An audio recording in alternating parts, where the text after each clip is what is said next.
Hello दोस्तों, मेरा नाम ईशेंदु है and welcome to Simply Crack. दोस्तों, सिंपली क्रैक के करंट अफेयर्स वाली सीरीज में आज हम लोग फर्स्ट में से लेके सेवेंथ में के जितने भी इंपॉर्टेंट करंट अफेयर्स हैं वो देखेंगे। सबसे पहले माफी चाहता हूँ कि ये थोड़ा सा डिले हुआ है, only because of the reason मैं थोड़ा सा बीमार हो गया था। और आई प्रॉमिस यू दैट हम लोग जल्दी ही कैचअप कर लेंगे। दोस्तों, फर्स्ट में से सेवेंथ में के करंट अफेयर्स आपको कहीं भी देखने को मिल जाएंगे, लेकिन आपको यहाँ पे थोड़ा सा डिटेल्ड वे में कॉन्टेक्स्ट को समझते हुए चीजों को पढ़ना है, तभी आप दिमागों में रिकॉल कर पाओगे चीजों को, तभी आप दिमाग में होल्ड कर पाओगे। अदरवाइज इतने अपॉइंटमेंट्स होने हैं, इतने डेट्स इंपॉर्टेंट डेट्स होंगे, कितना रिकॉल करोगे? ठीक है।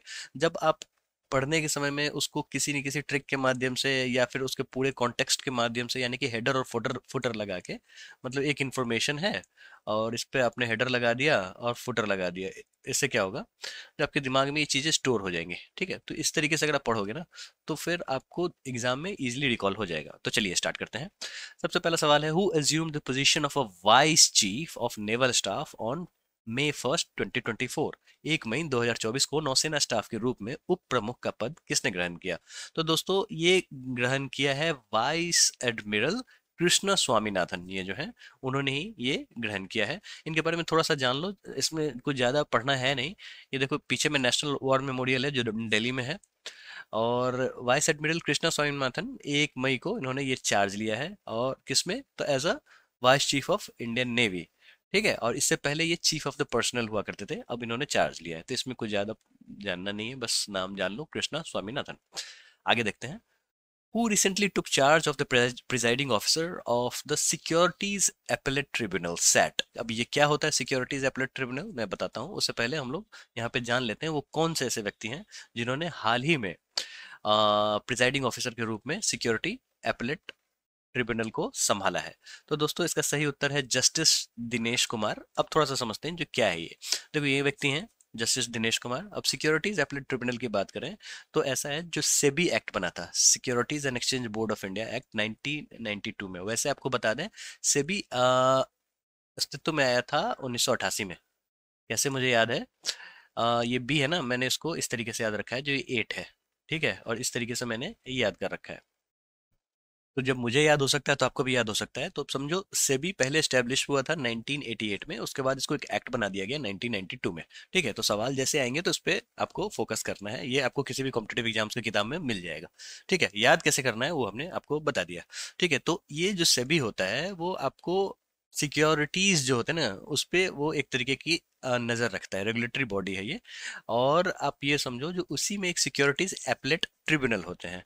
जैसे शेयर मार्केट वगैरह में कुछ अगर मान लो गड़बड़ियां हो रही हैं, तो उस पे कौन लगाम लगाएगा? तो वो लगाएगा सेबी, है ना। तो सेबी, अब मान लो अगर आपने शेयर में इन्वेस्ट किया, ठीक है, और उसमें कुछ गड़बड़ियां होगी, कहाँ जाओगे आप? तो ट्रिब्यूनल में जाओगे। तो इसके लिए एक स्पेशलाइज्ड एजेंसी है, सिक्योरिटीज एपलेट ट्रिब्यूनल।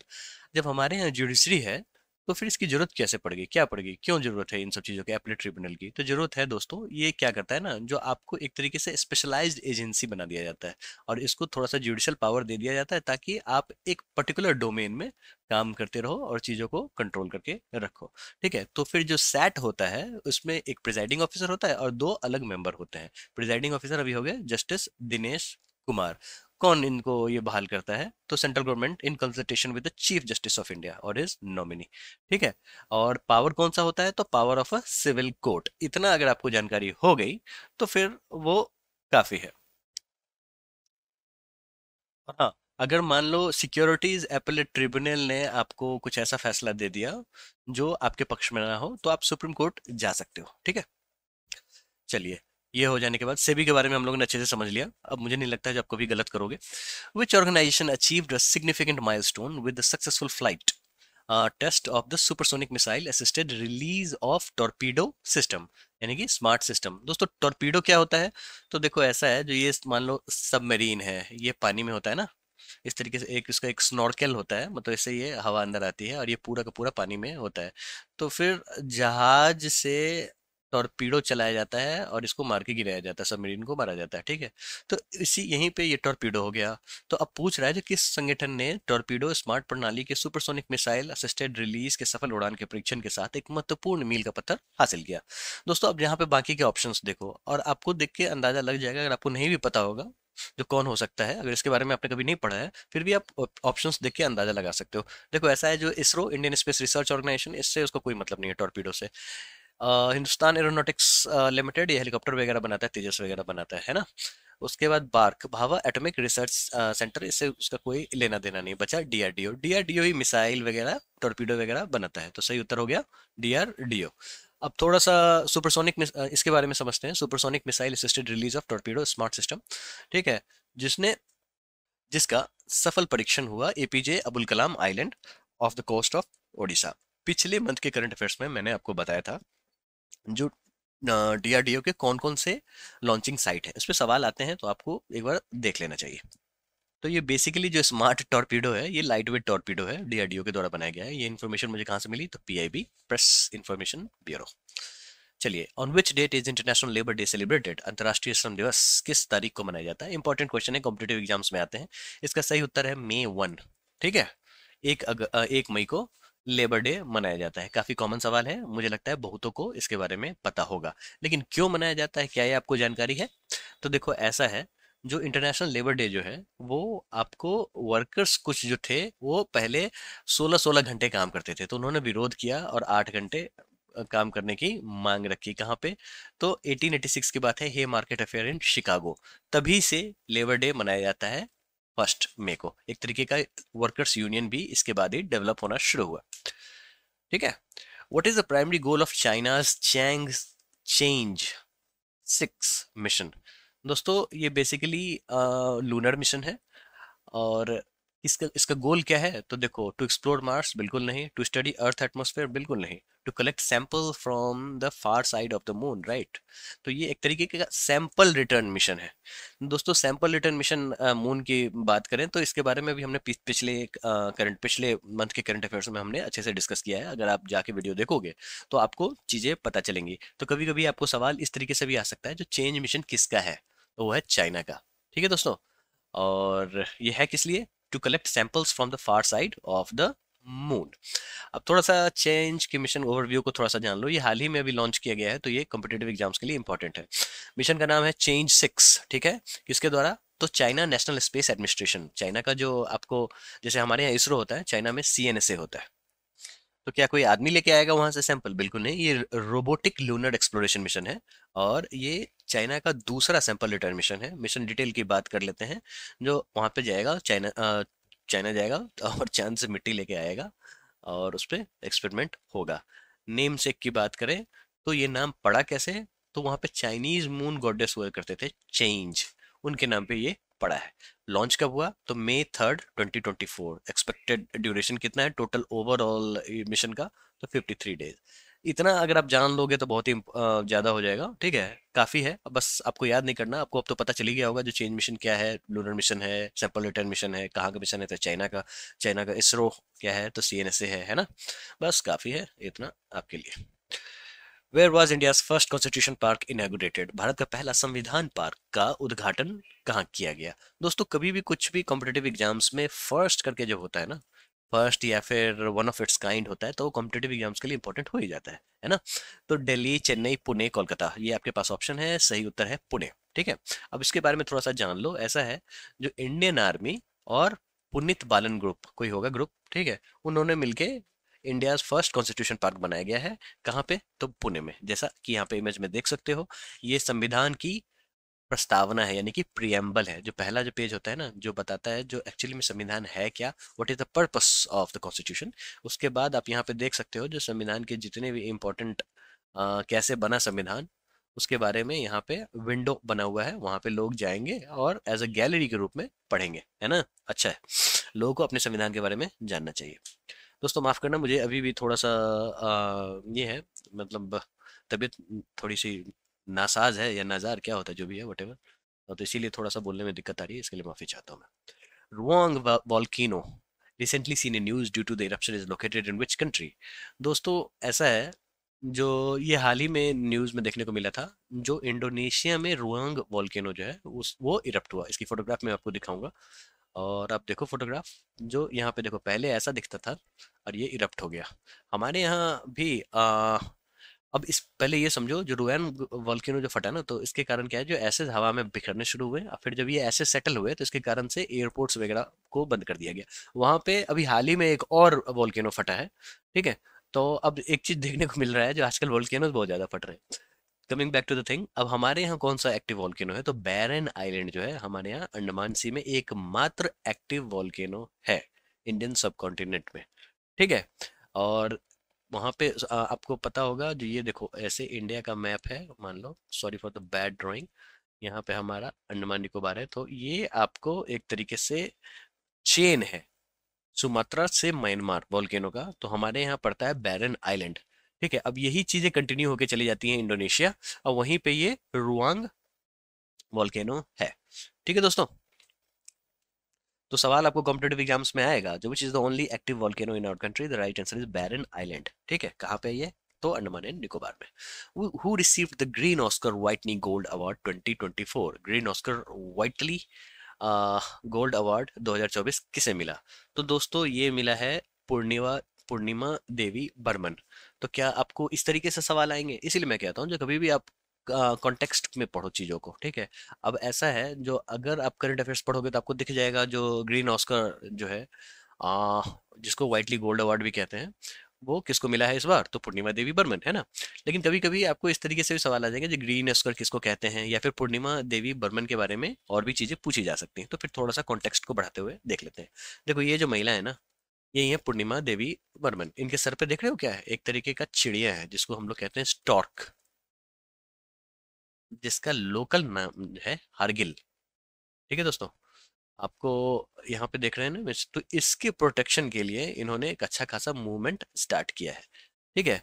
जिसका नाम है आप समझो वहाँ पे हरगिला आर्मी उन्होंने बनाया है, जो एक तरीके से इन स्टॉर्क्स को प्रोटेक्ट करने के लिए किया जाता है। स्टॉर्क को दिक्कत कहाँ से है, तो देखो ऐसा है, जो स्टॉर्क वगैरह क्या होता है ना, जो आपको मरा हुआ कैरकास वगैरह खा लेते हैं, मतलब कोई जानवर का मरा हुआ मीट वगैरह खा लेते हैं, तो इससे अगर मान लो जानवर को पॉइजनिंग हुई होगी तो ये भी मर जाते हैं ना। तो गंदगी वगैरह से बचा के रखना, ठीक है, इनको एक ऐसा इन्वायरमेंट देना जिससे ये सरवाइव कर सकें, तो इसके पीछे में पूर्णिमा देवी बर्मन जी बहुत ही अच्छे रूप से एक्टिव देखने को मिलती हैं। कहाँ की हैं, तो ये वाइल्ड लाइफ बायोलॉजिस्ट हैं आसाम के। आसाम में आपको स्टॉर्क देखने को अच्छा खासा मिलेगा।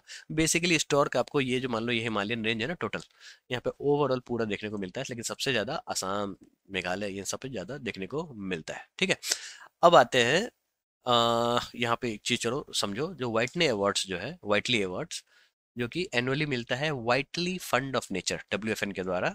और ये आपको जो भी कंजर्वेशन एफर्ट होते हैं ना ग्राउंड पे, उस लीडर्स को मिलता है। ठीक है। और कहाँ पे, तो ग्लोबल साउथ में। अब सवाल उठता है, जो ग्लोबल साउथ क्या होता है दोस्तों? जब G20 की मीटिंग हुई थी ना हमारे देश में, तो ये ग्लोबल साउथ बहुत बार न्यूज़ पेपर्स में देखने को मिलता था।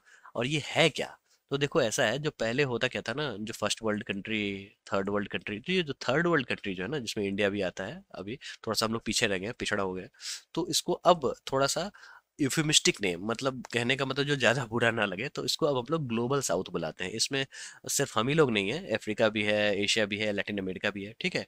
तो आप समझो डेवलपिंग, लेस डेवलप्ड जो भी कंट्रीज हैं, उनका एक ग्रुप है जिसको ग्लोबल साउथ बुलाया जाता है। और ये टर्म पहली बार 1969 में एक पॉलिटिकल एक्टिविस्ट थे, कार्ल ऑल्गेसबाय, उनके द्वारा ये कॉइन किया गया ग्लोबल साउथ। मैंने G20 वाले में बहुत देखा था, दैट्स वाई मैंने पढ़ा, तो फिर मैंने सोचा आपको बता दूं। Which company has taken the role of the lead arm sponsor for the US and South Africa cricket team in the T20 world cup 2024? किस कंपनी ने T20 विश्व कप 2024 में यूएसए और दक्षिण अफ्रीका क्रिकेट टीमों के लिए लीड आर्म प्रायोजक की भूमिका निभाई है? दोस्तों इसका सही उत्तर है अमूल। अमूल ने क्या किया है, जो इस बार जो T20 वर्ल्ड कप होने जा रहा है, वहां पे इन्होंने यूएसए और साउथ अफ्रीका टीम को एक तरीके से स्पॉन्सरशिप प्रोवाइड किया है। ठीक है। तो अच्छी बात है ये। अब ऐसा है, जो अब कुछ और चीजें समझो T20 के बारे में, क्योंकि कॉम्पिटेटिव एग्जाम्स में ये आ सकते हैं, क्योंकि अभी पहली बार ऐसा हुआ है जो T20 अपना वेस्ट इंडीज के बाहर और यूएसए में हो रहा है। ठीक है। वेस्ट इंडीज के साथ साथ यूएसए में भी हो रहा है। तो 2024 का ICC T20 वर्ल्ड कप जो है, ये 9th एडिशन है। फॉर्मेट क्या है तो आपको पता ही होगा, ये T20 इंटरनेशनल, ये चल गया तो लोग खेल रहे हैं, है ना। कौन ऑर्गेनाइज करता है, तो ICC international cricket council. Date कब से कब है, तो जून 1 से लेके 29 जून 2024 तक है। और होस्ट सबसे ज़्यादा सवाल आते हैं तो वेस्ट इंडीज और यूनाइटेड स्टेट्स। दोस्तों कभी आप जब भी कॉम्पिटेटिव एग्जाम्स में की तैयारी कर रहे हो तो आप आने वाले जो कॉम्पिटेटिव ये जो होते हैं ना इवेंट्स, इस तरीके से वर्ल्ड कप वगैरह ये वो आप 1 या 2 साल आगे के भी पढ़ लिया करो। इससे क्या होता है ना, जो कभी भी सवाल वैसे भी पूछने लग गए हैं। ठीक है। और ये एक तरीके का हिस्टोरिक मोमेंट है, first ICC world cup to feature matches in the United States, पहली बार हो रहा है यूनाइटेड स्टेट्स में, और first time matches held in another country in the Americas around outside the West Indies. ये जो आपको वेस्ट इंडीज क्या है ना, देखो ऐसा है, जो वेस्ट इंडीज कोई कंट्री नहीं है बेसिकली। देखो ये है यूएसए, मान लो ये यूएसए, और यूएसए की जो पूछ है ना ये, और यहाँ पे साउथ अमेरिका है ना, तो यहाँ पे छोटे ग्रुप ऑफ आइलैंड्स हैं, इनको कहते हैं हम लोग कैरिबियन आइलैंड्स। यहाँ पे हिंदू पॉपुलेशन भी देखने को मिलता है। अब यहीं पे कुछ ग्रुप ऑफ आइलैंड्स मिलके एक टीम बनाते हैं जिसका नाम वेस्ट इंडीज ये लोग रखते हैं, और क्रिकेट अच्छा खेलते हैं। ठीक है। Which country will host 2025 BWF world junior badminton championship? कौन सा देश 2025 BWF विश्व जूनियर बैडमिंटन चैंपियनशिप की मेजबानी करेगा? तो दोस्तों इसका सही उत्तर है इंडिया। अब यहाँ पे कंफ्यूज होने वाली चीज क्या है, जो ये जूनियर है, ठीक है, अगर सवाल आएगा जो 2025 का BWF वर्ल्ड जूनियर बैडमिंटनशिप कहाँ होने वाला है, तो उसका सही उत्तर है इंडिया। अपार्ट फ्रॉम दैट, ये कहाँ होने वाला है इंडिया में, तो गुवाहाटी में होने वाला है दोस्तों, इसको आपको पता होना चाहिए। ठीक है। अपार्ट फ्रॉम दैट 2025 का जो वर्ल्ड चैंपियनशिप बैडमिंटन जो है वो आपको पेरिस, जो कि फ्रांस में है, वहां पे होगा। और आपको बता दें फ्रांस में 2024 में ओलंपिक्स भी होने वाले हैं। ठीक है, तो ये भी आपको पता होना चाहिए। When is the world Press freedom day celebrated? विश्व प्रेस स्वतंत्रता दिवस कब मनाया जाता है? तो दोस्तों इसका सही उत्तर है May 3। कैसे याद रखा है हमने वो मैं आपको बताता हूँ। तो जैसे अब आप फ्रीडम लिखोगे ना, मान लो फ्रीडम ऐसे, सॉरी मतलब थोड़ा बड़ा छोटा हो गया, इसको बड़ा कर देते हैं, सॉरी। हाँ, फ्रीडम है ना, तो ये मैंने 3 के रूप में याद रखा है। ठीक है, तो अभी याद रख सकते हो 3rd में, और ये मे एम से मे, इस तरीके से अगर आप याद कर लोगे तो आपको याद हो जाएगा। ठीक है, तो भूलोगे नहीं, मैंने तो इसी तरीके से याद करा है।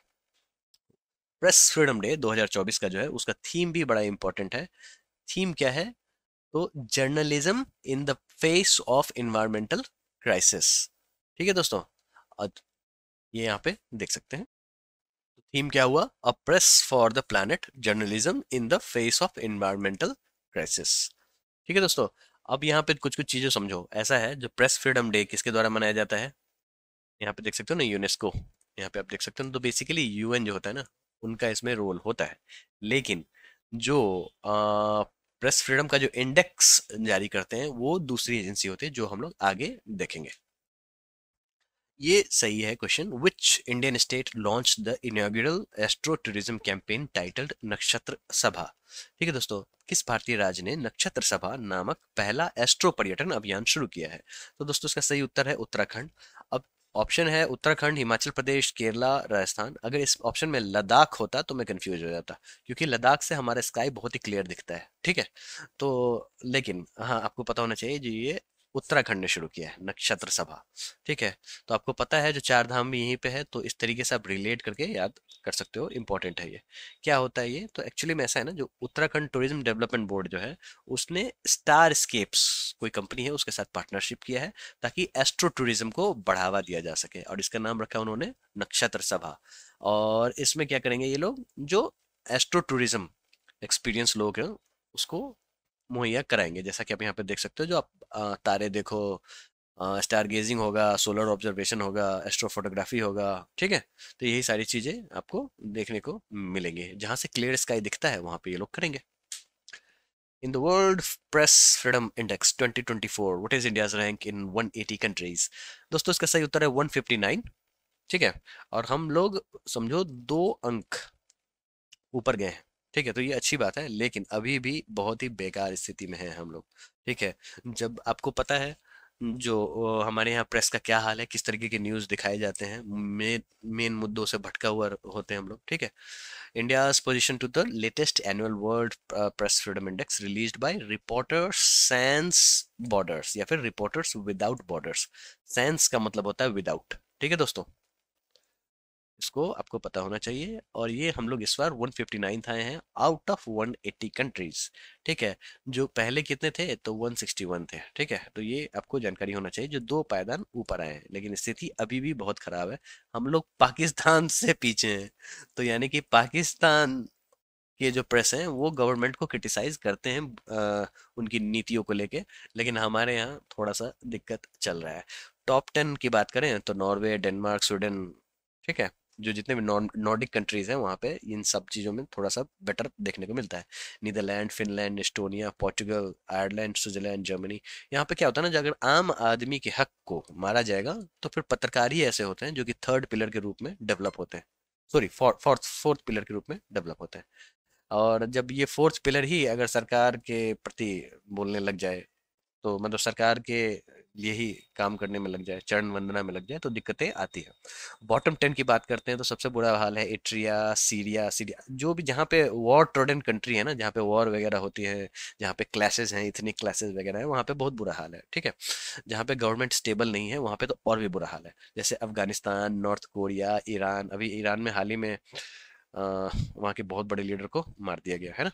Turkmenistan, Vietnam, Bahrain, China. China की तो बात ही मत करो, चाइना में प्रेस फ्रीडम के नाम पे कुछ नहीं है। म्यांमार अभी हमारा पड़ोसी है, म्यांमार। ठीक है, वहाँ भी स्थिति बहुत ही बेकार है।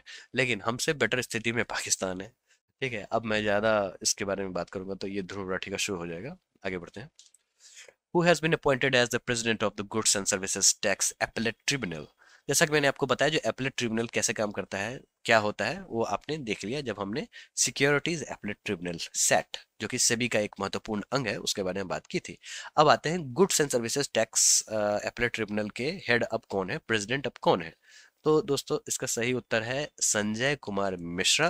संजय कुमार मिश्रा को निर्मला सीतारमन जो है हमारी यूनियन फाइनेंस मिनिस्टर, उन्होंने शपथ शपथ दिलाई है, और ये जस्टिस हैं संजय कुमार मिश्रा। अब इनको प्रेसिडेंट जीएसटी एपलेट ट्रिब्यूनल के रूप में नियुक्त किया गया है। दोस्तों गुड्स एंड सर्विसेज टैक्स कब आया, तो 2017 में आया। कभी कभी कॉम्पिटेटिव एग्जाम्स में देखने को मिल जाता है। ठीक है, कभी कभी कभी कभी डेट भी पूछ लेते हैं, तो 1 जुलाई। ठीक है, तो ये भी आपको मालूम होना चाहिए। ठीक है।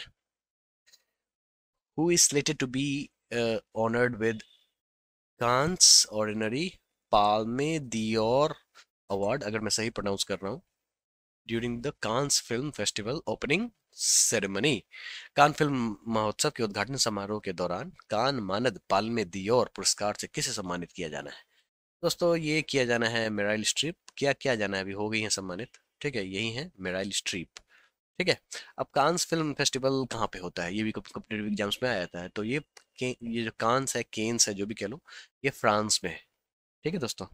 और यहाँ पे होता क्या है, जो आपको डिफरेंट जॉनरे के, डिफरेंट स्टाइल्स के डॉक्यूमेंट्रीज जो होते हैं अराउंड द वर्ल्ड, मूवीज वगैरह हैं, वो दिखाए जाते हैं। एक तरीके का फिल्म फेस्टिवल होता है।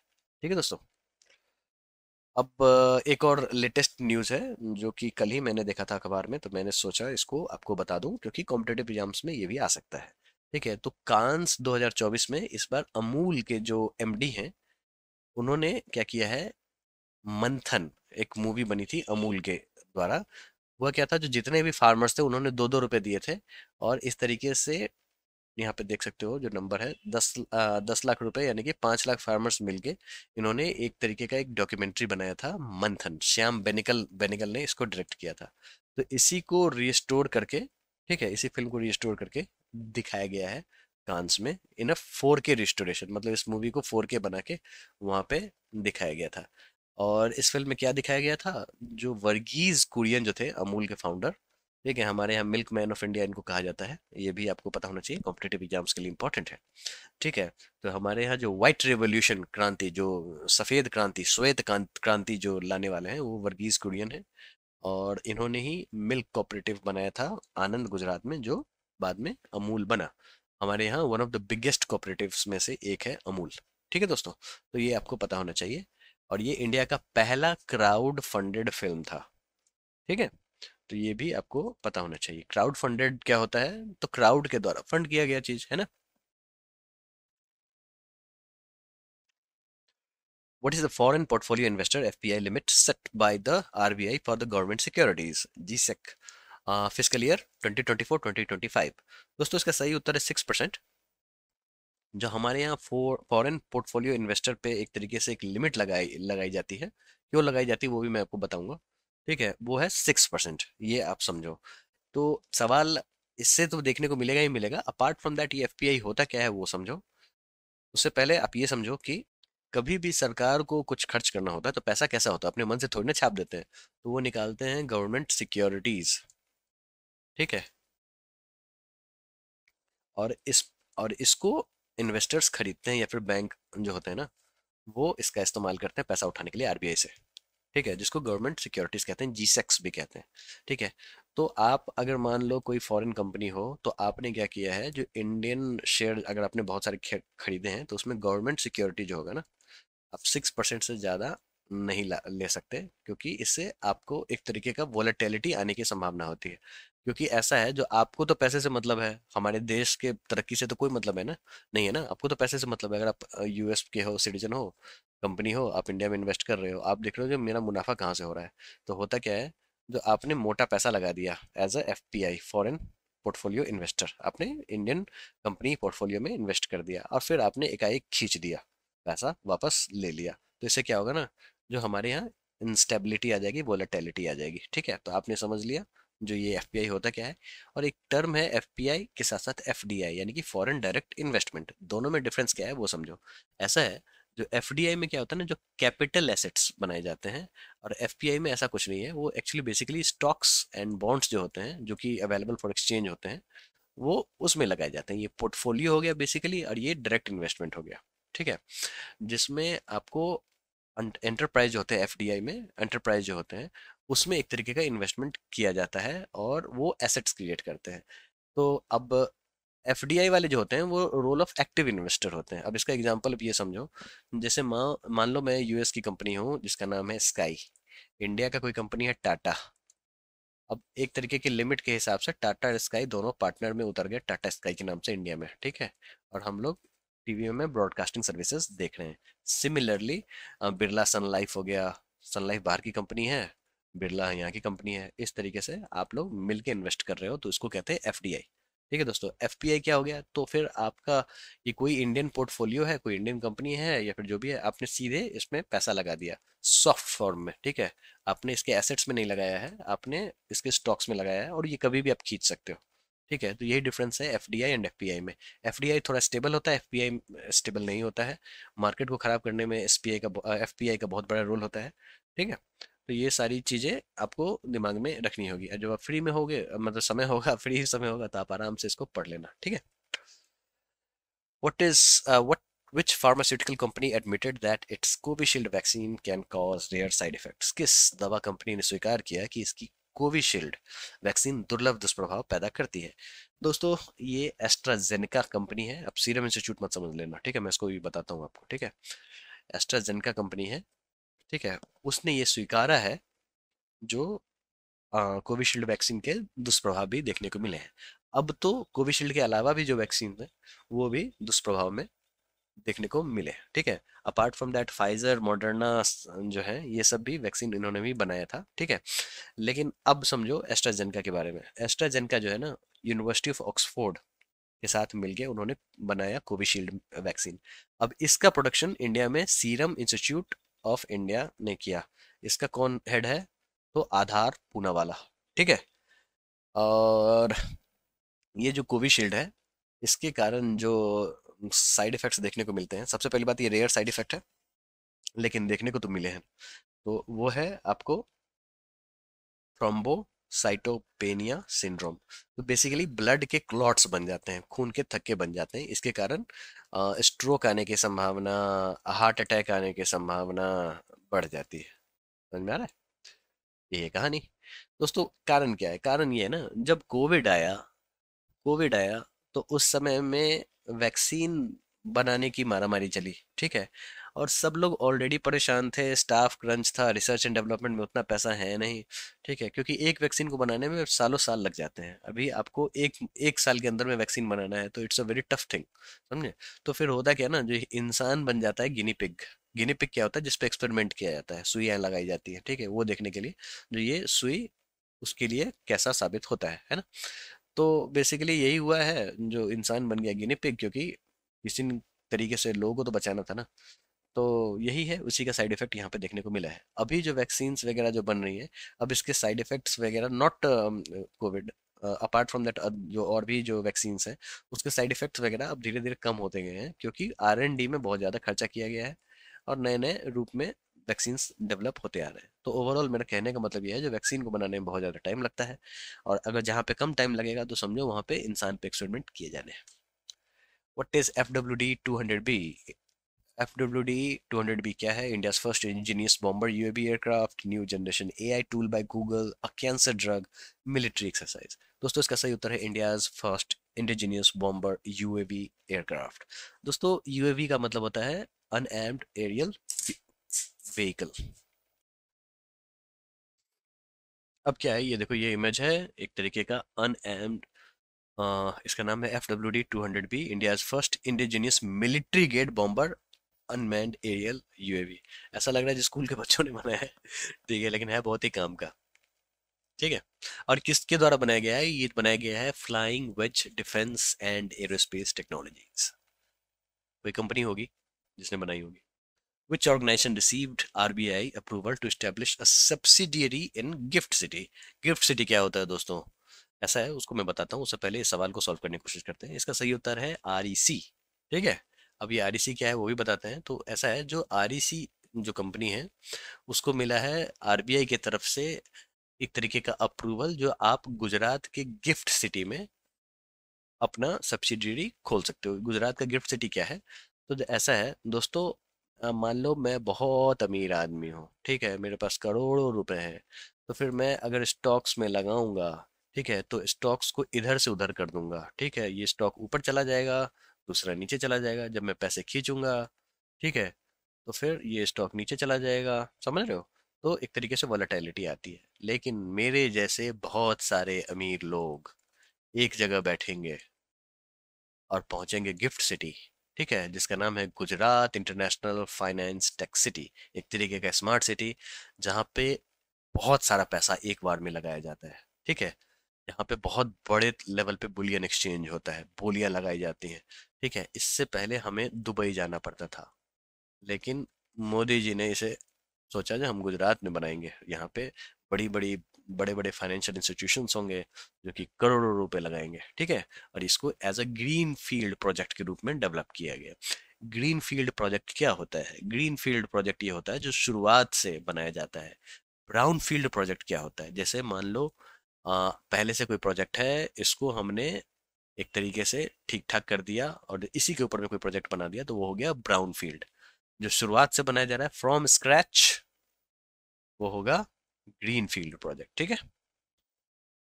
Which country clinched both the men's and the women's titles at the 2024 BWF Thomas and Uber Cup final?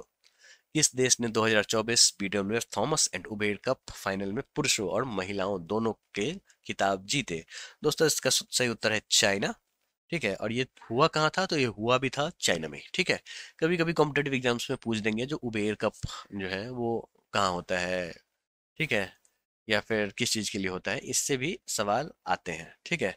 तो 2024 का थॉमस एंड उबेर कप जो है, जिसको टोटल एनर्जीज ने स्पॉन्सर किया था, और ये हुआ था चेंगडू चाइना में। कब से कब? 27 अप्रैल से लेके 5 अप्रैल 2024 तक।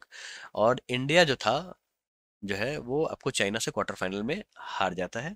ठीक है। और चाइना जो है टूर्नामेंट, दो टूर्नामेंट जीतता है। एक तो पहले इंडोनेशिया को हराता है, दोनों में इंडोनेशिया को ही हराता है ना। Which country announced plans to introduce a new rupees 100 currency note featuring disputed territories claimed by India? किस देश ने भारत द्वारा दावा किए गए विवादित क्षेत्रों को दर्शाते हुए एक नया 100 रुपए का मुद्रा नोट पेश करने की योजना की घोषणा की? दोस्तों इसका सही उत्तर है नेपाल। और ये न्यूज़ 2020 में ऑलरेडी बहुत बार बन चुका था। अब ये अचानक सुर्खियों में आ गया, इसलिए क्योंकि वहाँ के जो प्राइम मिनिस्टर हैं, उन्होंने घोषणा कर दिया जो भाई ऐसा है, जो 100 रुपए का नोट बनेगा, जिसमें आपको नेपाल का जो इमेज है ना, इसमें आपको जो डिस्प्यूटेड टेरिटरी है वो इन्होंने अपने में दिखाया। क्या कहानी है वो समझो। ऐसा है, और कहानी समझना इसलिए जरूरी होता है ना, क्योंकि सवाल आपको डायरेक्टली इस तरीके से आने के चांसेस काफी कम है, लेकिन इससे इस कॉन्टेक्स्ट में आने के सवाल ज्यादा है, ठीक है, चांसेस ज्यादा है, तो फिर आपको उसी तरीके से पढ़ना होगा। देखो ये है नेपाल, ये है हमारा इंडिया, ये है उत्तराखंड, यूके, और ये अपना नेपाल तो है ही है। ये जो छोटा सा एरिया देख रहे हो ना, यहाँ पे एक तरीके का पास है, ठीक है। माउंटेन पास क्या होता है, जो एक रास्ते को, एक रास्ता होता है दो माउंटेन्स के बीच में, जो एक जगह से दूसरी जगह पे कनेक्ट करता है, ठीक है। तो यहाँ पे एक तरीके का ट्राई जंक्शन है, ठीक है, जिसको हम लोग लिपुलेख पास कहते हैं, कॉम्पिटेटिव एग्जाम्स के लिए इंपॉर्टेंट है। जो लिपुलेख पास कहाँ है, क्यों इंपॉर्टेंट है, जो आजकल कैलाश मानसरोवर जाने के लिए भी ये रास्ते का, इस रास्ते का इस्तेमाल किया जाता है, ठीक है। Coming back to the thing, अब ऐसा है, जो ये डिस्प्यूटेड टेरिटरी है, हमारा इंडिया कह रहा है जो ये वाला जो एरिया है ना, ये इंडिया का पार्ट है, नेपाल कह रहा है ये हमारा पार्ट है, यही चीज है, ठीक है। अब थोड़ा सा ये समझो, जगह के नाम सुन लो कौन कौन से हैं, काला पानी, लिपुलेख और लिम्पियादुरा, ठीक है। अब इंडिया और नेपाल दोनों ने कहा है जो काला पानी हमारा इंटीग्रल पार्ट ऑफ टेरिटरी है, हमारा पार्ट है, ठीक है। अब हम लोग कह रहे हैं कि ये उत्तराखंड के पिथौरागढ़ डिस्ट्रिक्ट का पार्ट है, और नेपाल कह रहा है जो हमारा ये धारचूला डिस्ट्रिक्ट है उसका पार्ट है। तो बेसिकली ये मुद्दा शांत था, क्योंकि नेपाल हमारा फ्रेंडली नेबर कंट्री है, लेकिन कभी कभी क्या होती है ना, जो सरकार जब बनती है तो उस पर अगर चाइना का प्रेशर रहता है ना, तो ये चीजें देखने को मिल जाती हैं। अब यहाँ पे ये न्यूज़ क्यों बन रहा है, ये क्यों उनको नोट निकालने का पड़ गया, ठीक है, क्या दिक्कत है। दिक्कत ये है ना, यहाँ पे हम लोग रोड बना रहे हैं, रोड बना रहे हैं, तो इन्होंने इस तरीके से, एक तरीके से ये बना दिया, मैप निकाल दिया 100 रुपए के नोट पे। और इस पे एस जयशंकर जी ने, जो हमारे फॉरेन ये है मिनिस्टर हैं, उन्होंने कहा है, फॉरेन अफेयर्स मिनिस्टर जो है, उन्होंने कहा है जो इट इज अनटेनेबल, ठीक है। अब अनटेनेबल का मतलब क्या होता है, तो अनटेनेबल का मतलब होता है बेबुनियाद, ठीक है दोस्तों, ये आपको पता होना चाहिए। Which company is set to launch the world's first CNG powered bike, कौन सी कंपनी दुनिया की पहली सीएनजी संचालित तो बाइक लॉन्च करने के लिए तैयार है, तो दोस्तों इसका सही उत्तर है बजाज ऑटो। बजाज ऑटो ने अभी हाल ही में निकाली है, ये देखो, ये बाइक जो है ना, ये सीएनजी से चलेगी, बस इससे ज्यादा मैं आपको क्या बताऊं। Who has been appointed as the national ambassador of UNICEF India, UNICEF India के लिए राष्ट्रीय राजदूत के रूप में किसे नियुक्त किया गया है, करीना कपूर खान, ठीक है। बस फोटोग्राफ देख लो, ये यूनिसेफ की नेशनल एम्बेसडर बनी है, इससे ज्यादा क्या ही बताएं आपको। 2024 का AFC under 23 Asian cup was held in, 2024 AFC under 23 एशियाई कप कहाँ पे आयोजित किया गया था, तो दोस्तों इसका सही उत्तर है कतर, ठीक है दोस्तों। अब यहाँ पे ऑप्शन में जापान है, कतर है, तो लोग कंफ्यूज हो जाते हैं, एक्चुअली में जापान जीता था और कतर में हुआ था, ये आपको पता होना चाहिए, ठीक है। और एएफसी अंडर 23 एशियन कप जो है, ये दोहा कतर में हुआ था, जहाँ पे जापान जीतता है और 2024 पेरिस ओलंपिक्स में अपनी जगह बनाता है। What is Kutch Ajrak known for and recently earned a geographical indication tag, दोस्तों पहले जीआई टैग से ना बहुत ज्यादा सवाल आते थे यूपीएससी में, ठीक है, हर बच्चे यूपीएससी की प्रिपरेशन करने वाले जीआई टैग को रटते थे। फिर सरकार ने बिजनेस को प्रमोट करने के लिए जीआई टैग की संख्या बढ़ा दी, हर चीज को जीआई टैग देना शुरू कर दिया उन्होंने, जो भी छोटी छोटी चीजें यूनिक दिखती थी जीआई टैग दे दो भाई। कौन देता है जीआई टैग, आईपी इंडिया, ठीक है, ministry of trade and commerce के अंदर में आता है। तो ऐसा है, जो इसको इंटेलेक्चुअल प्रॉपर्टीज बना दिया जा रहा है। तो फिर कच्छ अजरक जो है वो क्या है, तो ये है basically traditional textile craft. Kutch Ajrak is renowned for its traditional block printing technique characterized by intricate designs and vibrant colors, जैसा कि आप यहाँ पे देख सकते हो। आपको ये गुजरात है ना, तो ये जो रीजन है ये कच्छ रीजन है, ठीक है। Which company launch India first commercial MCU chip, MCU का फुल फॉर्म क्या होता है, तो माइक्रो कंट्रोलर यूनिट, ठीक है। विच कंपनी ने भारत की पहली वाणिज्यिक एमसीयू चिप लॉन्च की, दोस्तों इसका सही उत्तर है माइंड ग्रोव। माइंड ग्रोव ने ये लॉन्च की है। The launch of India's first commercial MCU chip by Mindgrove represents a leap forward in the country's journey towards self reliance in semiconductor production. दोस्तों ऐसा है ना, जो सेमीकंडक्टर प्रोडक्शन में, कंडक्टर प्रोडक्शन में अपना हाथ थोड़ा सा ढीला है, ठीक है। हम लोग सर्विसेज में तो ठीक ठाक हैं, लेकिन apart from that semiconductor production हो गया, चिप मेकिंग हो गया, इन सब चीज़ों में थोड़ा से ढीले हैं। हमारी जो गवर्नमेंट है वो आजकल इन सब चीज़ों पे जोर दे रही है। जैसे लिथियम आयन बैटरी है, हमारे यहाँ नहीं बनता, सब चाइना से आता है। क्यों आता है, क्योंकि लिथियम आयन जो है ना, लिथियम, ये रेयर मेटल है, चाइना में भरपूर मात्रा में है, हमारे यहाँ रेयर है। अब कहीं कहीं सुनने को मिलता है, जो हमारे यहाँ भी मिला है कहीं पे, लेकिन उसका एक आप समझो एक्सकवेशन जो है वो भी बहुत मुश्किल है। और अपार्ट फ्रॉम दैट, जो जब चाइना में एक तरीके की जब डिजिटल क्रांति आई थी एक तरीके की, जब वहाँ पे मैन्युफैक्चरिंग हब जो धीरे धीरे वो बना था, तो चिप मेकिंग में एक तरीके से महारत इन्होंने हासिल किया है। ठीक है। और एमसीयू चिप का काम क्या रहेगा? तो इंटरनेट ऑफ थिंग्स हो गया, कंज्यूमर इलेक्ट्रॉनिक्स हो गया, ऑटोमोबाइल हो गया, इन सब चीज़ों में इसका इस्तेमाल होगा, जो कि चिप जहाँ पे लगते हैं वहाँ पे ये सारी चीज़ें यूज होंगी। Who is poised for her third space mission about Starliner's inaugural crewed flight? Starliner की उद्घाटन चालक दल की उड़ान पर सवार अपने तीसरे अंतरिक्ष मिशन के लिए कौन तैयार है? तो दोस्तों ये तैयार है हमारी सुनीता विलियम्स जी, ये इंडिया से ही आती हैं। ये रही, बूढ़ी हो गई हैं लेकिन इनके जज्बात अभी भी समझो ऐसी हैं, जो जुझारूपन इतना है, जो अभी ये थर्ड मिशन पे जा रही है। ठीक है। और ये जो मिशन है क्या है वो समझो। ऐसा है, जो बोइंग कंपनी है, बोइंग के आपको जो एरोप्लेन्स बनते हैं बोइंग कंपनी के बनते हैं, बोइंग 747, बोइंग एयरबस, आपने बहुत सारा सुना होगा। अब बोइंग ने क्या किया है, जो नासा के लिए अब उन्होंने astronaut mission, star liner astronaut mission निकाला है। वो क्या है, तो ये समझो, जैसे हमारा जो अर्थ है ना, अब अर्थ की पढ़ाई के लिए एक तरीके से स्पेस स्टेशन बना हुआ है, जिसकी चर्चा हम लोग अभी करेंगे। ठीक है। इसमें क्या है ना, जो देश विदेश के साइंटिस्ट बैठ के अर्थ का स्टडी करते हैं। अब यहाँ से एक तरीके का फेरी सिस्टम डेवलप होगा। अब यहाँ से गाड़ी जाएगी, वहाँ पहुँच जाएगी, और यहाँ से लोग आएंगे। ठीक है।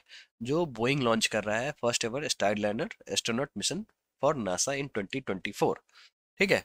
और ऐसा है, जो ये है तो बड़ा यूनिक, लेकिन अभी ये थोड़ा सा डिले हो गया है। ठीक है। वैसे तो इसको मई की शुरुआती दिनों में ही ये आपको सफल प्रक्षेपण हो जाना चाहिए। इसका यही कैप्सूल है जिसमें लोग बैठ के जाएंगे। कहाँ जाएंगे? तो इंटरनेशनल स्पेस स्टेशन में। इंटरनेशनल स्पेस स्टेशन के बारे में थोड़ा सा समझ लो, ये क्या है। जो ये अर्थ का जो लोअर अर्थ ऑर्बिट है ना, लोअर अर्थ ऑर्बिट का ये रेंज क्या होता है, तो आप समझो 200 से 300 किलोमीटर से लेके 1600 किलोमीटर तक। ठीक है। या यहीं पे ये अपना बेचारा घूमता रहता है। ठीक है। तो अब ये इसको बनाया किसने है, तो ये समझो मेंटेन भी किसने किया, असेंबल किया गया है ये बेसिकली। अब स्पेस में चीज़ों को ले जाते थे और वहाँ पे ही ये असेंबल करके बनाया गया है। यहाँ से इसको इतना बड़ा स्पेस स्टेशन को भेजना नामुमकिन है, तो छोटे छोटे स्पेस स्टेशन को भेजा जाता है और बनाया जाता है। ठीक है। तो NASA United states, Roscosmos, JAXA, ESA and CSA Canada, ये सभी मिलके बनाते हैं। तो इन्हीं के द्वारा डेवलप किया गया है। अब बहुत ही कम ऐसा होता है जो यूनाइटेड स्टेट्स, कम बार ऐसा होता है जो यूनाइटेड स्टेट्स और रॉसकॉस्मोस रशिया दोनों साथ दिखते हैं किसी मिशन में। तो यहाँ पे आप देख सकते हो, जो इंटरनेशनल स्पेस स्टेशन में दोनों अपनी भूमिका निभा रहे हैं। Which country is set to host the ninth ICC world women's T20 world cup 2024? नौवे आईसीसी महिला T20 विश्व कप 2024 की मेजबानी करने के लिए कौन सा देश निर्धारित है? तो दोस्तों इसका सही उत्तर है बांग्लादेश। ठीक है। अब आपको T20 मेन के बारे में भी पूछा जाएगा और T20 वुमेन के बारे में पूछा जाएगा। टी ट्वेंटी मेन जो है वो आपको हो रहा है यूएस एंड वेस्ट इंडीज में, है ना। और T20 वुमेन कहाँ हो रहा है? तब बांग्लादेश में। कैसे याद रखोगे?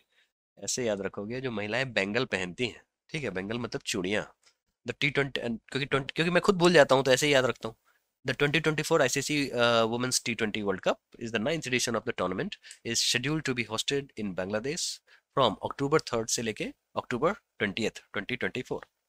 Which country has unveiled an AI generated spokesperson named Victoria Shi for its foreign ministry? किस देश ने अपने विदेश मंत्रालय के लिए एआई जनरेटेड प्रवक्ता विक्टोरिया शी का अनावरण किया है? दोस्तों इसका सही उत्तर है यूक्रेन। इसके पीछे भी बड़ी अच्छी कहानी है। देखो ये महिला जो है ना, ये महिला है ही नहीं, मतलब इन लाइफ में एग्जिस्ट नहीं करती हैं, ये एआई जनरेटेड महिला है। और क्या जरूरत पड़ गई इनकी?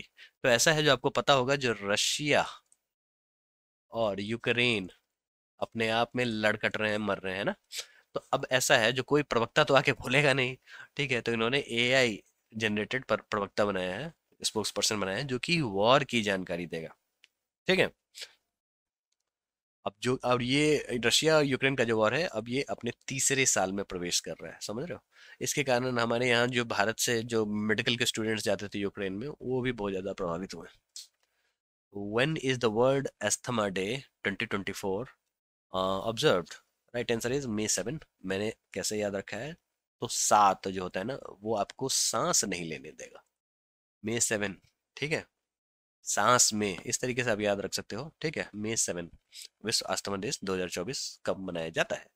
ठीक है, world asthma day is an annual event for orchestrated by the global initiative for asthma. अब ज्यादा कुछ जानने की जरूरत है नहीं, बस इतना समझो, जो ये फर्स्ट ट्यूसडे इन मई को मनाया जाता है ये, और इस बार 7 मई को मनाया जाएगा, मना लिया गया है समझो बस, ठीक है। तो इसी के साथ 1 मई से लेके 7 मई के जो भी इम्पोर्टेंट करंट अफेयर्स हैं वो हमने आपको बता दिए, ठीक है दोस्तों। अब हम लोग 8 मई से लेके जो नेक्स्ट वीक होता है वो टोटल अभी करेंगे इसके बाद, इस लेक्चर के बाद, ठीक है।